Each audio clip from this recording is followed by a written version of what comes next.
Hello students. आज हम कक्षा 9वीं के गणित भाग 1 में हम पहला लेसन समुच्चय पढ़ रहे थे। उसमें हम जो है समुच्चय के प्रकार, समुच्चय लिख के लिखने की पद्धतियाँ हम पढ़ चुके हैं। आज हम पढ़ेंगे वेन आकृति, वेन डायग्राम। जब भी देखो कोई भी हम जो है मैथ साइंस में कोई भी चीज़ समझाते हैं तो उसके बाद हमारा क्या होता है, आकृति भी बनती है। तो यहाँ पर समुच्चय लिखने की तो दो पद्धतियाँ पढ़े हो, एक सूची पद्धति और एक गुण वर्णन पद्धति। तो ये हम दो पद्धति से समुच्चय लिखने की विधि पढ़े हैं।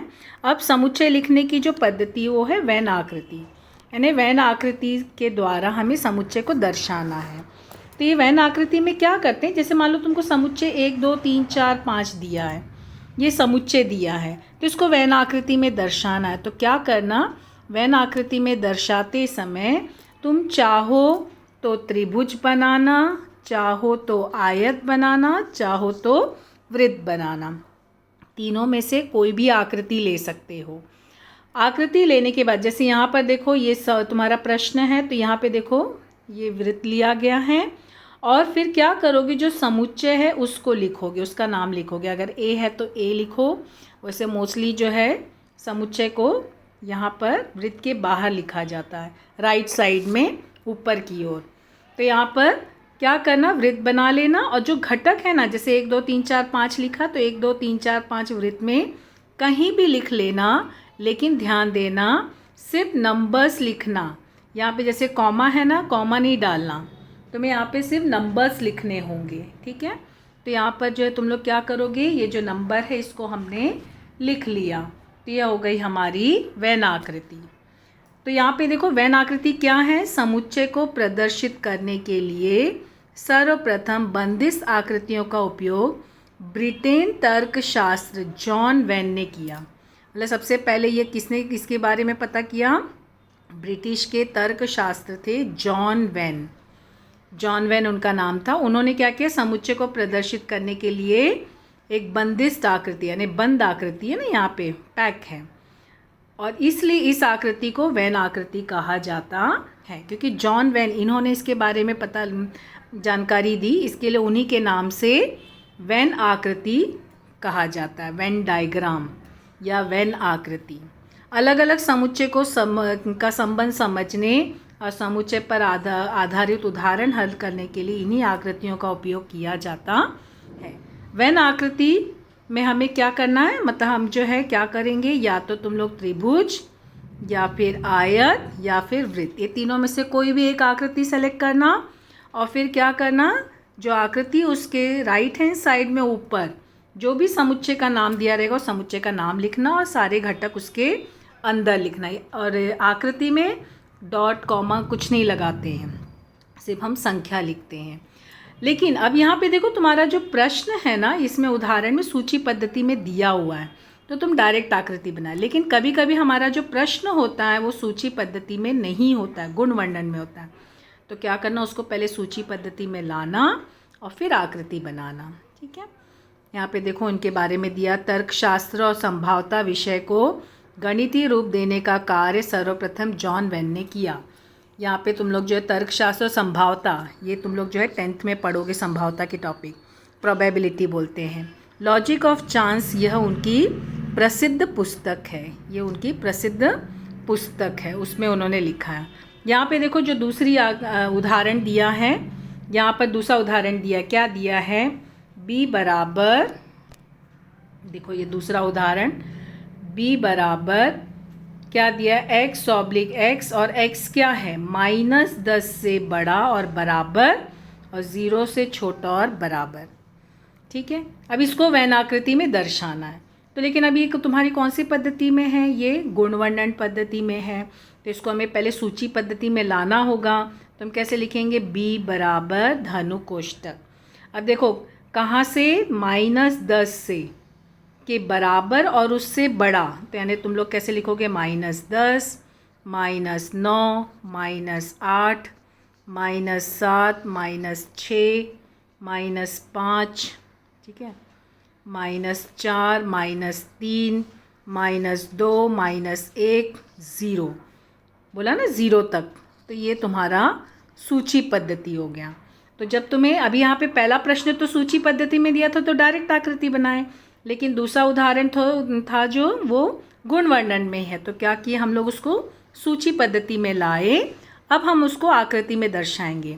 तो आकृति किसी भी आकृति में ले सकते हो, चाहे वृत्त ले लो, चाहे त्रिभुज ले लो, चाहे आयत। यहाँ पे देखो आयत लिया गया है, यहाँ पे देखो ये बना है ना आकृति, ये हमारी जो आकृति बनी है आयत लिया गया है।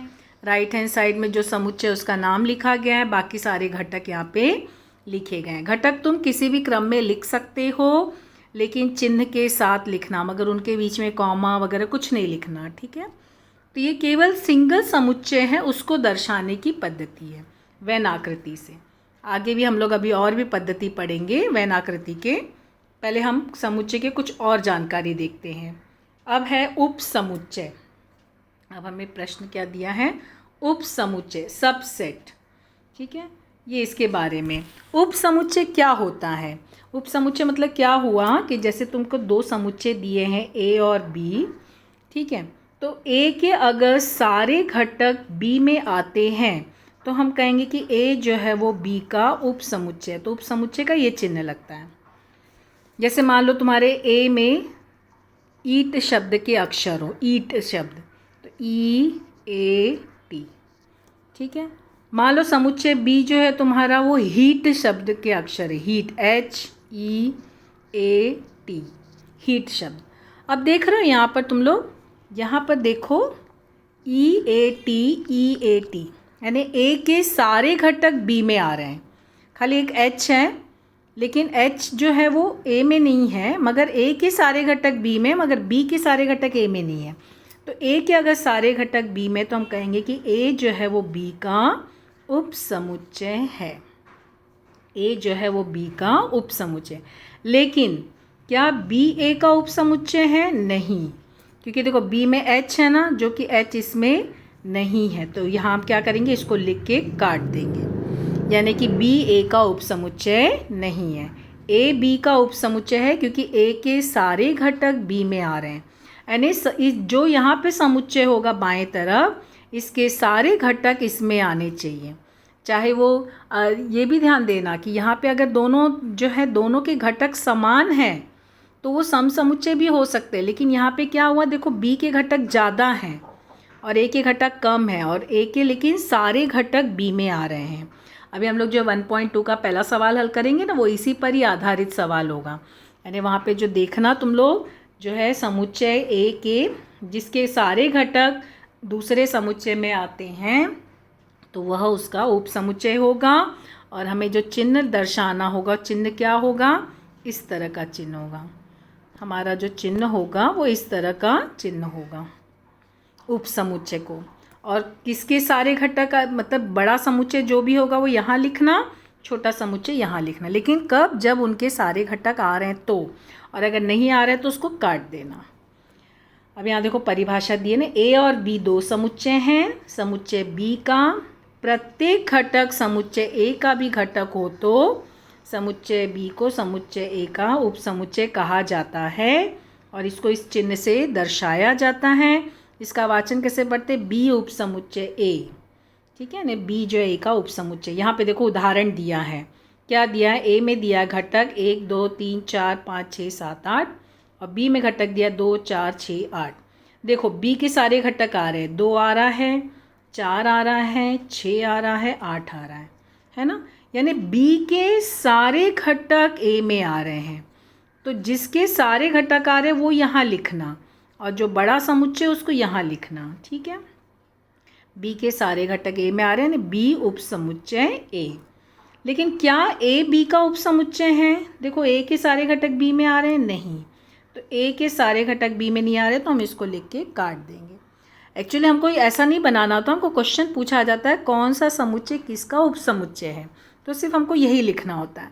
लेकिन कभी कभी तुमको ये भी पूछा गया क्या ए बी का उप समुच्चय है, तो अगर नहीं होगा तो ऐसे लिख के काट देना, और अगर होगा तो इस तरह से, ठीक है। तो यहाँ पर हमें जो है ये वेन आकृति में अगर दर्शाना तो कैसे दर्शाएंगे, देखो ए के मतलब बी के जो है सारे घटक ए में आ रहे हैं ना, तो हम जब इस तरह का वैन आकृति, अभी जो हमने पहला उदाहरण वैन आकृति में उदाहरण देखे थे तो वहाँ पे हमारे पास एक ही समुच्चय था, यहाँ हमारे पास दो समुच्चय और बी जो है वो ए का उपसमुच्चय वो बताना है। तो क्या करना, कोई ज़रूरी नहीं कि हमेशा वृत्त ही बनाओ, तुम लोग ऐसे कर सकते हो, आयत ले लो, ठीक है, और बड़ा समुच्चय क्या है ए, तो ए यहाँ लिख लो, और जो छोटा समुच्चय है तो अंदर एक वृत्त बना लो, और वो छोटा समुच्चय क्या है बी, ओ यहाँ लिख लो। फिर क्या करना, बी के जितने घटक है वो वृत्त में लिख लेना, 2 4 6 8 ये यहाँ लिख लेना, और जो बचे हुए घटक हैं वो वृत्त के बाहर लेकिन आयत के अंदर, क्योंकि समुच्चय ए के घटक हमको दर्शाना है ना, तो ए के 1 2 3 4 5 6 7 8, जिसमें 2 4 6 8 हम दिखा दिए हैं। क्या क्या नहीं है, 1 2 तो दिखा दिए हैं, तो 3 4 भी दिखा दिए हैं, 5 6 भी दिखा दिए हैं, 7। इस तरह से भी यहाँ पे क्या किया गया है, किताब में दोनों भी वृत्त बनाया, ऐसे भी बना सकते हो तुम लोग, ऐसे मतलब ये ए के आयत के अंदर जितने घटक हैं वो सब ए के हैं। देखो एक 1 2 है ना, ए के सारे घटक दिख रहे हैं ना हमको, 1 2 3 4 5 6 7 8 ये सारे ए के घटक हैं, और ये वृत्त के अंदर जो लिखा है वो बी के घटक हैं। ठीक है, इस तरह से हम इसको दर्शाएंगे। तो इस तरह से आयत बना के भी दर्शा सकते हो, या ये ऐसे दोनों भी वृत्त बना के भी दर्शा सकते हो। तो ये हमारा उपसमुच्चय का उदाहरण है। ठीक है, अब यहाँ पर हमें जो है उपसमुच्चय के कुछ जो है जानकारी है जिसे हमें ध्यान रखना है, इसको नोट करके लिखना है अपने कॉपी में, इसे हमें जो है नोट करके लिखना है। इसे ध्यान में रखे को कैसे लिखोगे, नोट, और ये सब ध्यान रखना है। क्या दिया है, प्रत्येक समुच्चय स्वयं का उपसमुच्चय होता है, यानी कोई भी समुच्चय अगर तुमको दिया है तो वो उसका उपसमुच्चय होता है। फिर रिक्त समुच्चय जो होता है वो प्रत्येक समुच्चय का उपसमुच्चय होता है। रिक्त समुच्चय, कोई भी समुच्चय होने दो, वो सभी का उपसमुच्चय होता है। ये सब ना कथन सत्य असत्य में पूछे जाते हैं या रिक्त स्थान में पूछे जाते हैं, इसके लिए सब नोट याद करना जरूरी है। उसके अलावा यदि a बराबर b है, a बराबर b मतलब a और b दोनों भी सम समुच्चय, और सम समुच्चय कब होते हैं, जब दोनों के घटक समान हो, तो a b का उपसमुच्चय होगा और b भी a का उपसमुच्चय, दोनों एक दूसरे के उपसमुच्चय होंगे, क्योंकि दोनों के घटक समान है ना। अभी उदाहरण में हमने जब देखे थे तो दोनों के घटक समान नहीं थे, इसके लिए एक जो है दूसरे का उपसमुच्चय होता था और एक नहीं होता था। बस सम समुच्चय बोला है ना, सम यानी समान, यानी दोनों भी घटक समान है तो होंगे, ए बी का होगा और बी ए का होगा। ठीक है, उसके बाद चौथा क्या दिया, यदि ए बी का उपसमुच्चय है, बी ए का उपसमुच्चय है, तो ए और बी दोनों बराबर होंगे। वही इसी का विपरीत, इसका विलोम हम जो है ये भूमिति में पढ़ते हैं ना, जो हम प्रमेय पढ़ते हैं और प्रमेय का विलोम भी पढ़ते हैं, सेम ऐसी यहाँ पे भी अलजेब्रा में भी इसी का ये विलोम है। ठीक है, तो ये नोट करके नोटबुक में लिखना है सबको। तो तुम लोग क्या करोगे, पहले वैन आकृति की परिभाषा लिखना, सिर्फ परिभाषा लिखना, वैन आकृति का पहली 2 लाइन लिखना, फिर उसके बाद उपसमुच्चय की परिभाषा लिखना, उपसमुच्चय की परिभाषा पहली 3 लाइन लिखना, फिर इसको नोट करके लिखना। अब हम लोग देखो अगला उदाहरण पढ़ेंगे। अगली जानकारी क्या है, विश्व समुच्चय।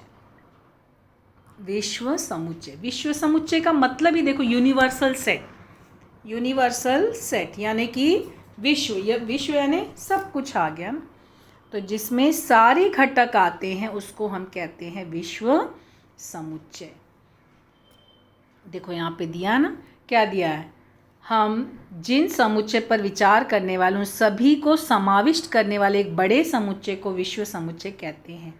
इसके बाहरी घटकों का विचार नहीं किया जाता है। प्रत्येक समुच्चय जो होता है वह विश्व समुच्चय का उपसमुच्चय होता है। कोई भी समुच्चय होने दो, वो सभी विश्व समुच्चय के उपसमुच्चय होते हैं यदि उसका वो विश्व समुच्चय। जैसे मान लो तुम लोग जो है, जैसे मानो समुच्चय ए जो है वो कक्षा 9वीं के विद्यार्थी हैं, मान लो तुम लोग कक्षा 9वीं के विद्यार्थी हो, और विश्व समुच्चय यूनिवर्सल सेट है ना, तो देखो यू लिखा ना, इसके लिए हमेशा विश्व समुच्चय को यू से दर्शाते, कैपिटल यू से। और यू क्या है? देवी दयाल के विद्यार्थी, देवी दयाल के विद्यार्थी।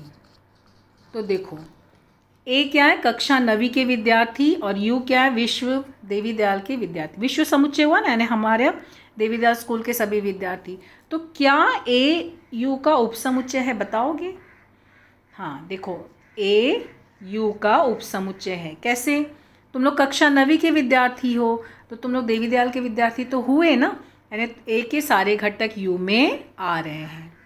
तो यहाँ पे यू क्या हुआ? विश्व समुच्चय। ए क्या हुआ? कक्षा 9वीं के विद्यार्थी। मान लो एक और समुच्चय दिया है बी, कक्षा 10वीं के विद्यार्थी।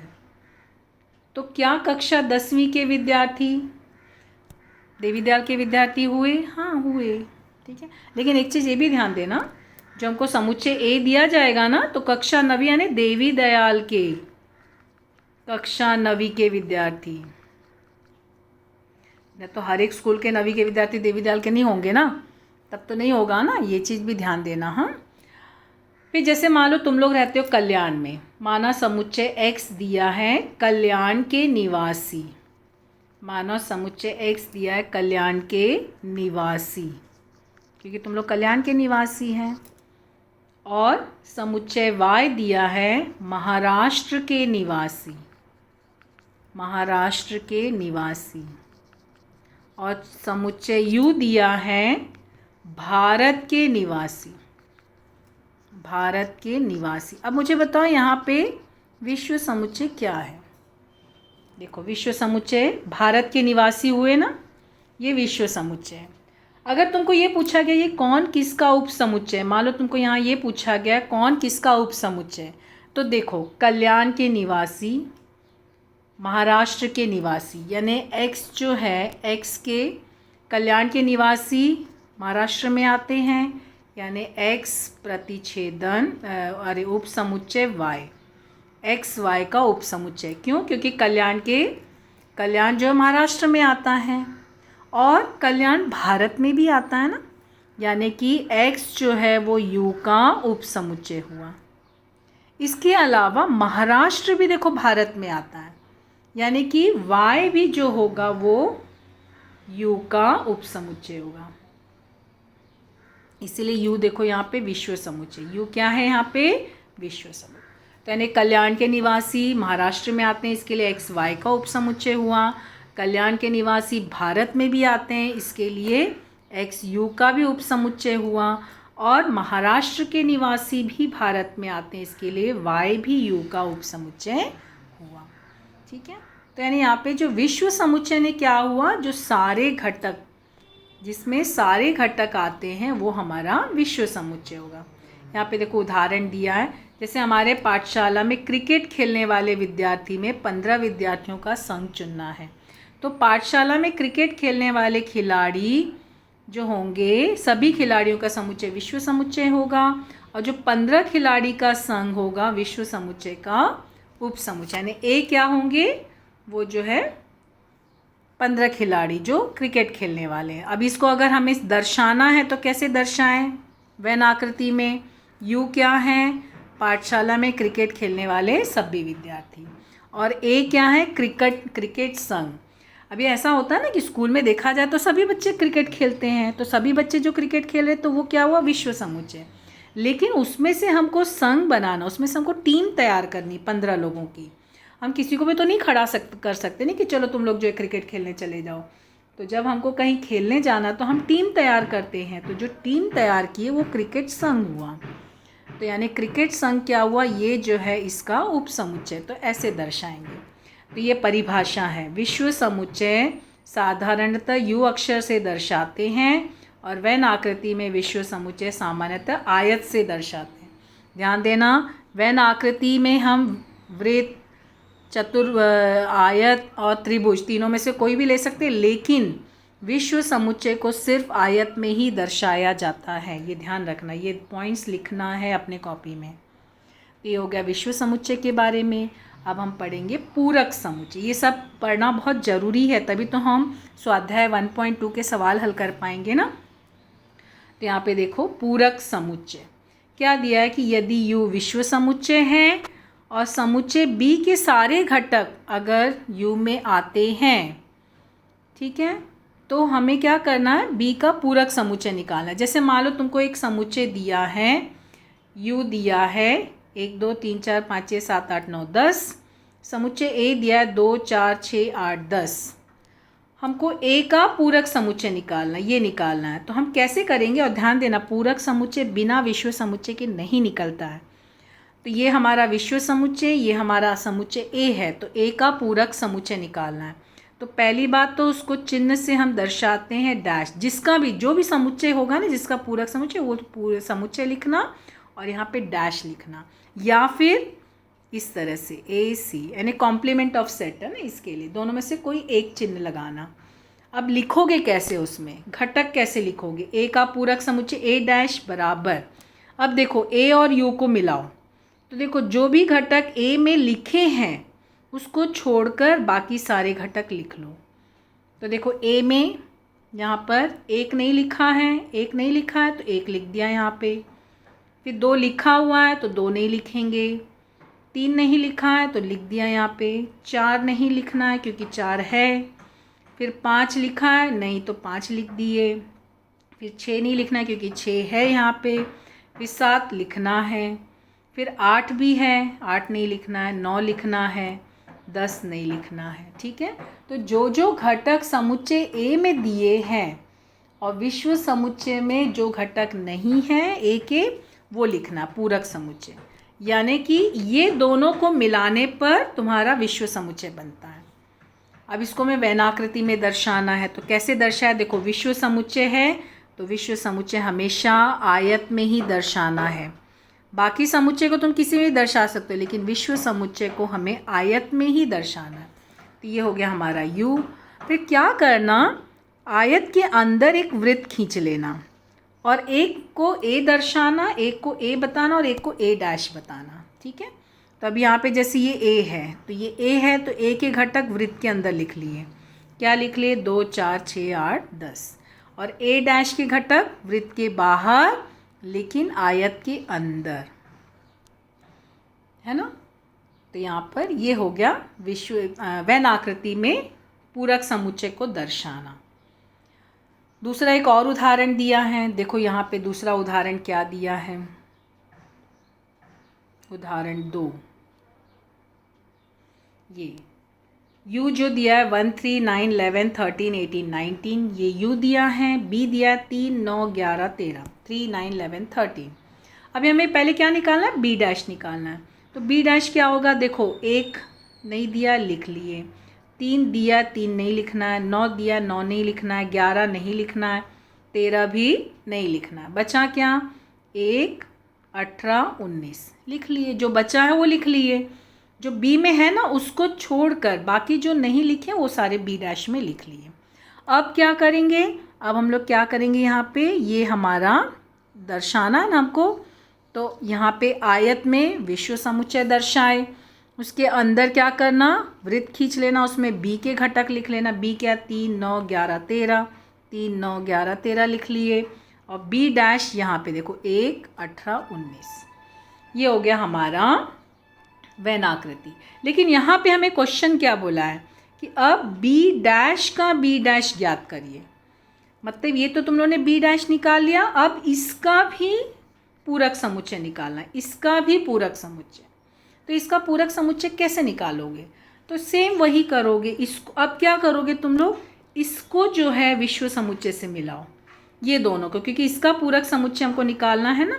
तो देखो 1 दिया है, नहीं लिखना है, 18 नहीं लिखना है, 19 नहीं लिखना है, बचा क्या, तो अब यहाँ पे कैसे लिखोगे, B डैश का डैश बराबर क्या बचा, 3 9 11 13, देख रहे हो, B डैश का डैश क्या है, B, समुच्चय B है ना, ये समुच्चय B है, इसका मतलब पूरक समुच्चय का पूरक समुच्चय समुच्चय B होता है। ठीक है, और वैन आकृति में कैसे दर्शाते हैं ये तुम लोगों ने देखा। अब यहाँ पे देखो क्या जानकारी दी है, पूरक समुच्चय का यहाँ पर पूरक समुच्चय दिया हुआ समुच्चय होता है। अब जैसे हम लोगों ने यहाँ पर विश्व समुच्चय में थोड़ा याद किए थे, यहाँ पे अभी पूरक समुच्चय के गुणधर्म, ये भी हमें नोट करके कॉपी में लिखना है। क्या लिखना है? पूरक समुच्चय के गुणधर्म कि ए और ए डैश में सामान्य घटक नहीं होता है। सामान्य घटक यानी कोई भी कॉमन, सही बात है ना, क्योंकि जो हम विश्व समुच्चय में देखते हैं जो नहीं है वही लिखते हैं, इसके लिए कोई भी सामान्य घटक नहीं होता है। दूसरा क्या बोला है, ए जो है वो यू का उपसमुच्चय होता है और ए डैश भी यू का उपसमुच्चय होता है ना, क्योंकि हम लोग देखो यहाँ पे उदाहरण देखे हैं ना, देखो अभी यहाँ पे ए के सारे घटक यू में आ रहे हैं, इसका मतलब ए यू का उपसमुच्चय है।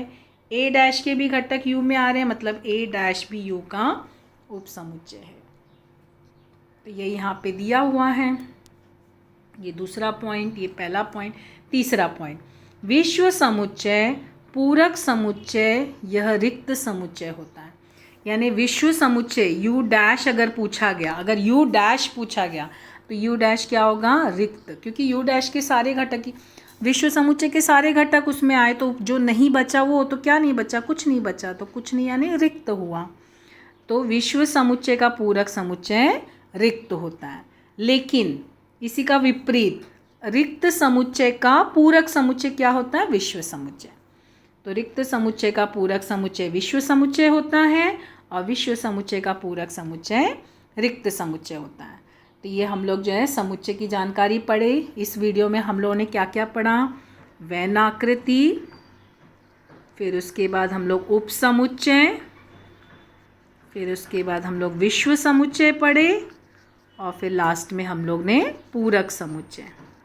ये सभी के बारे में जानकारी, ये सभी के उदाहरण वगैरह एक बार सब देखेंगे, पढ़ेंगे, समझेंगे और सब नोट जितने हैं वो याद करेंगे। ये अगर ये सब समझोगे तो ही तुम लोग आगे जो है 1.2 के सवाल हल कर पाओगे। ठीक है, तो हमारा जो है 1.2 का सवाल अगले वीडियो में हम लोग हल करेंगे। Thank you.